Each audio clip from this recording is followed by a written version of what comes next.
conscientisation culturelle permet justement de pouvoir mettre vraiment une définition sur cette identité martiniquaise. Si je dois m'identifier, je dirais que je suis un homme noir, artiste, avec des handicaps. J'ai appris à me définir aussi en fonction des autres et en fonction des différentes rencontres que j'ai faites. Je suis caribéenne. Ça veut dire avoir toutes ces influences qui viennent de partout. Les gens ici n'attendent que ça en fait, que les choses avancent. On a une géographie, on a une culture, on a une histoire et on n'apprend rien de tout ça aux enfants dans les écoles. Donc j'ai redécouvert ma culture, mon île. J'aime vraiment les gens que nous sommes.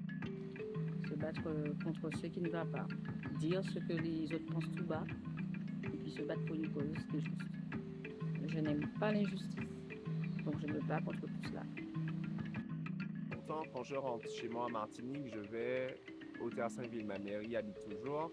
Et c'est vrai que je suis très ancré dans ce quartier parce que j'ai tous mes souvenirs et que j'ai grandi. Je me sens vraiment, vraiment chez moi. Une fois que j'ai compris ma richesse d'être unique, j'ai arrêté de faire ça et je me suis dit c'est soit on m'aime, soit on m'aime pas. À un moment donné, il faut peut-être faire une pause, aller ailleurs et revenir, ou peut-être transmettre à notre tour ces choses-là. On a de se minimiser, de se faire petite alors qu'on est fait pour prendre de l'espace, pour briller. Je me dis, même si ça pose problème, ben, je vis ma vie et puis tant pis quoi. Tout ce qui est autour de nous donne des messages très clairs qui est vis ta vie tout simplement et sois toi-même. On va travailler autour de l'estime de soi, on va travailler autour de la nécessité de persévérer lorsqu'on est en train d'apprendre quelque chose, du temps, de la patience, etc.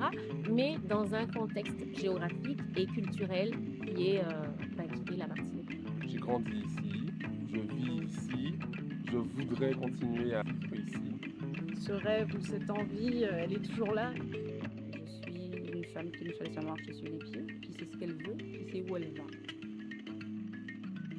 Pour moi, il faut penser grand, il faut agir grand, il faut rêver grand. Et en fait, c'est vraiment ça le message. Il n'y a personne d'autre qui pourra le faire à part nous. Garder le point de mire, l'horizon et se dire qu'on va y arriver. Voilà. Je le vois comme une force parce que je n'aurais pas cru que j'aurais pu le faire toute seule. Ce qui va faire qu'on va tous ensemble réussir à créer un espèce de cercle vertueux d'excellence. De se laisser la chance. Ceux qui ont envie de rentrer, de mettre tout en œuvre, même si ça prend 1 an, 2 ans s'il le faut, mais de ne pas lâcher l'envie de rentrer. Je leur dirais que s'ils sont martiniquais, leur place est ici.